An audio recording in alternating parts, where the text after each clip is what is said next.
apa itu? Temanya apa? Saya bilang, nggak tahu tuh Pak. Yang saya tahu cuma di dalam Tuhan ada iman, pengharapan, dan kasih. Amin. Jadi kalau saya bicara tidak jauh-jauh dari situ Bapak Ibu yang dikasih. Ya. Jadi orang Kristen sebenarnya ini cuma pada akhirnya cuma ada 3. Pada akhirnya di 1 Korintus 13, ya, yang terakhir ayatnya di situ dikatakan pada akhirnya, ya, tinggal ada 3 aja, iman, pengharapan, dan kasih. Nah, saya merenungkan ini apa ya? Kalau saya bicara itu sederhana saja.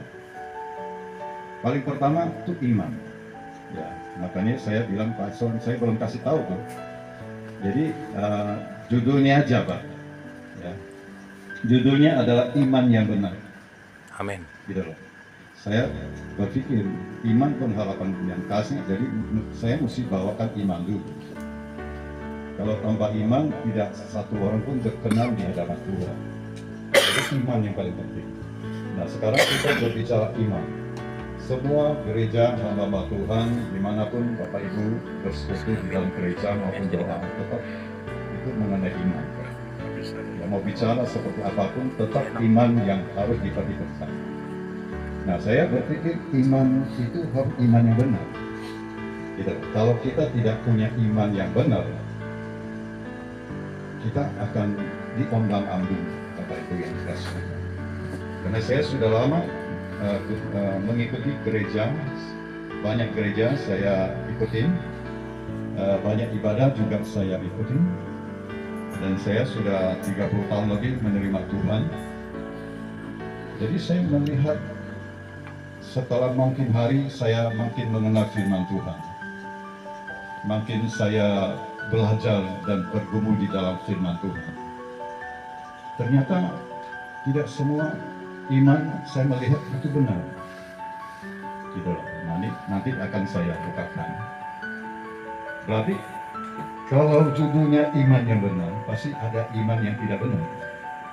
Ya, jadi mungkin belum pernah dengar ya, kok ada iman yang tidak benar. Tapi ya saya tidak asal bicara, tapi saya sudah membuka firman Tuhan. Memang ada iman yang benar, ada iman yang tidak benar. Nah, mengapa kita harus cari iman yang benar? Karena hidup sekarang kan tidak mudah. Ya, semua penuh dengan tantangan, penuh dengan pergumulan, dan ini hal tidak bisa kita hindarkan Bapak Ibu dikasih. Jadi masuk di gereja yang namanya rohani itu juga harus kita tahu bahwa ini benar atau tidak benar, ya, supaya kita tidak disesatkan. Gitu. Kalau saya bilang iman yang tidak benar, artinya itu bisa disesatkan. Ya, kalau menurut firman Tuhan kan banyak penyesat sebenarnya. Nah, Bapak Ibu bisa bedakan nggak mana yang benar, mana yang disesat? Gitu. Ini yang jadi masalah. Nah, kalau kita tidak mempunyai pegangan iman yang betul-betul benar, kita gampang sekali masuk di dalam satu iman yang sebenarnya bukan Tuhan inginkan. Itu. Nah, itu penting. Apalagi sekarang kehidupan ini kan, saya mendengar semua orang kesaksi di sana di sini itu sulit untuk untuk menjalani hidup ini makin hari makin tidak gampang. Ya, terutama Bapak Ibu kalau ada yang bekerja, ada yang berdagang atau dimanapun juga, karena memang kondisi ini sekarang terus membawa manusia hidup di dalam kesulitan terutama kebutuhan hidup. Amin.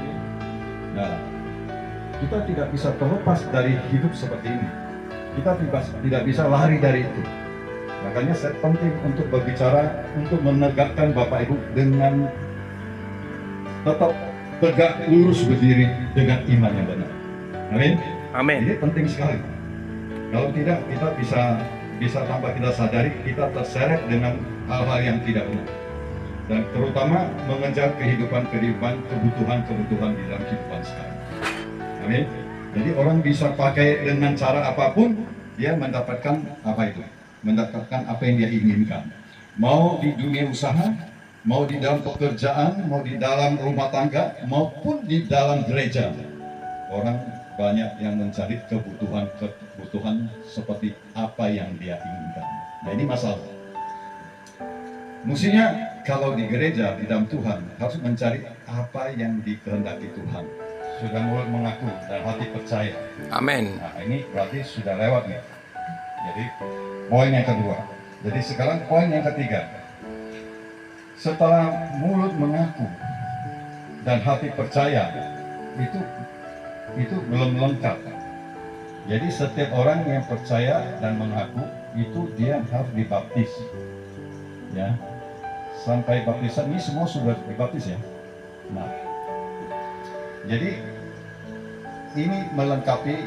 Allah menyediakan keselamatan. Kita sebagai manusia menerima keselamatan itu dengan syarat kita dibaptis. Nah, baptisan itu apa? Baptisan itu adalah metrai. Ya, saya mau pakai yang lebih simpel aja. Jadi setiap orang, mungkin Bapak Ibu sebelum dibaptis atau apa pasti sudah dijelaskan sama hamba Tuhan dan sebagainya. Yang jelas, mengapa kita harus dibaptis, baru bisa dibilangkan bisa mendapatkan keselamatan. Jadi kita dilahirkan, setiap orang dilahirkan memang punya jiwa dan roh. Nah, tubuh ini punya jiwa dan roh. Nah, mengapa harus dibaptis? Waktu Nikodemus ketemu Tuhan Yesus menyarankan dia harus dilahirkan kembali. Di situ poinnya. Nah, Nikodemus dia mengerti. Kalau tidak salah di Matius 3 ya, atau di Yohanes.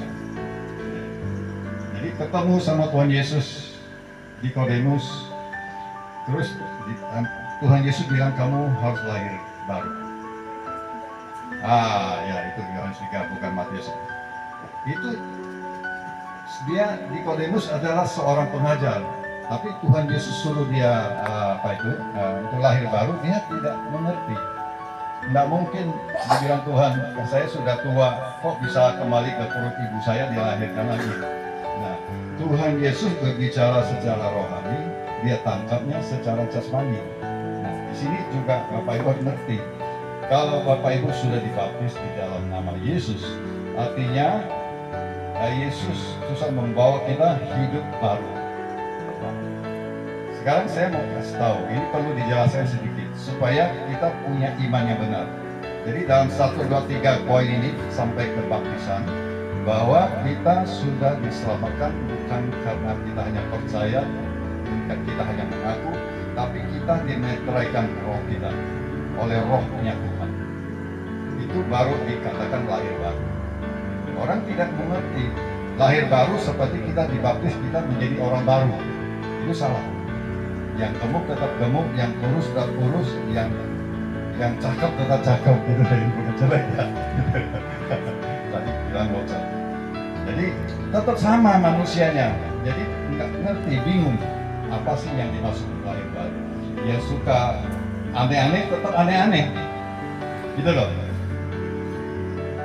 Jadi baptisan itu adalah Tuhan memeteraikan kita, roh kita, jiwa kita menjadi kepunyaan. Biarlah engkau pakai aku menjadi berkat bagi banyak orang dan nama Tuhan saja yang diteruskan. Amin. Jadi jangan minta berkat cuma kita habisin sendiri. Di dalam Yakobus bilang ini kamu doanya salah. Berarti doa yang salah, iman yang salah. Ya, nangkap ya.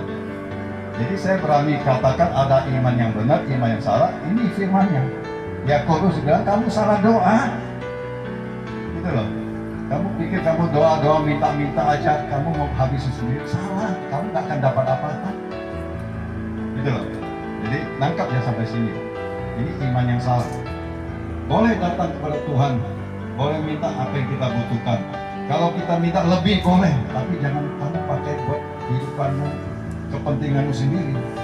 Kalau Bapak Ibu berpikir seperti itu, seperti aku berpikir, Bapak Ibu minta, tapi jangan langsung minta begitu aja. Senangkan dia dulu, puji dia dulu, nyembah dia dulu. Doakan dulu saudara kita, doakan dulu siapapun yang dia butuhkan. Pakai itu dulu, Tuhan mendengar doa kita. Dan sebenarnya kita belum minta pun Tuhan sudah tahu. Itu loh, itu iman yang benar. Nah, baru kita minta, Bapak Tuhan Yesus, aku ini kerja ini nih Tuhan, bukakan dong pintu berkat, ya, biar aku berhasil, biar aku bisa memuliakan namamu dengan apa yang aku punya, gitu loh. Nah, mau nggak Bapak Ibu? Amin. Amin. Percayalah, nanti lihat, gitu loh. Mau sakit penyakit segala macam, boleh minta, nanti biar Tuhan yang bekerja. Gitu. Boleh minta berkat, tapi jangan kita minta seperti Tuhannya. Seharusnya tidak seperti itu. Dia Allah, Dia punya segalanya, Dia sanggup melakukan segalanya. Tapi kita harus tinggikan Dia, harus tahu apa yang Dia inginkan. Nggak selamat lagi, karena satu orang pun bisa selamat dengan hukum Taurat, ya. Nah, ini dia. Jadi memang ini sebenarnya simple, tapi tidak mudah ya untuk betul-betul Bapak Ibu bisa mengerti sampai ke mengerti. Seperti yang tadi kembali ke awal, jangan sampai imannya tidak bertumbuh. Kalau iman bertumbuh, beres semua. Gitu. Kita akan diberkati. Tapi berkatnya bukan kita yang tadi saya bilang, mintanya seperti kita nih atasannya Yesus. Terbalik. Nah, coba kita doa, kita cuma meminta segala apa yang kita mau punya. Berarti Tuhan yang harus dengan kita. Musinya kita yang Benar Tuhan. dengan Tuhan. Gitu. Terbalik nggak? Kan saya sering ketemu orang yang memang doanya panjang sekali. Gitu loh. Tapi dia punya jadwal, dia punya permintaan panjang sekali. Gitu loh. Yang dia minta, saya lihat ini semua dia punya. Gitu loh. Kehendak dia, rencana dia, maunya dia. Kalau gitu pertanyaannya, apakah Tuhan harus dengar dia atau dia dengar Tuhan? Ayo, terbalik nggak? Terbalik banget. Jadi bukan begitu. Iman yang salah. Nah, mudah-mudahan puji Tuhan hari ini kita mendengar firman yang mungkin tidak terlalu banyak didengar ya, hal yang begini. Kalau saya khotbah di satu gereja yang top-top, pasti saya nggak diterima. Gereja yang ramai, yang top, yang bikin orang terus suka itu adalah gereja yang terus minta kelimpahan. Ya, terus minta kemakmuran, dan terus diajarkan imannya jalan terus. Kalau nggak dapat, minta terus. Gitu. Saya bilang ini ada yang salah. Sepertinya Tuhan tidak tahu apa yang kita butuhkan. Sepertinya Tuhan nggak tahu. Gitu loh. Nah, memang mereka ada firman bahwa mintalah engkau akan mendapat ya, menerima ya. Nah, ya, jadi carilah engkau akan mendapat, dan ketoklah pintu akan dibukakan. Itu firman dia. Ada firmannya. Tapi dia tidak menyelami maunya Tuhannya seperti apa. Jadi nggak cukup kita cuma baca sepotong firman itu, lalu pakai itu terus. Coba selami hati Tuhan itu seperti apa. Saya dulu kemarin pernah khotbah tentang hatinya, pikirannya Tuhan. Nah, ini tidak terlalu panjang. Kalau nanti sudah sampai ke titik itu, Bapak Ibu bertumbuh, Bapak Ibu sendiri tahu pikiran Tuhan itu seperti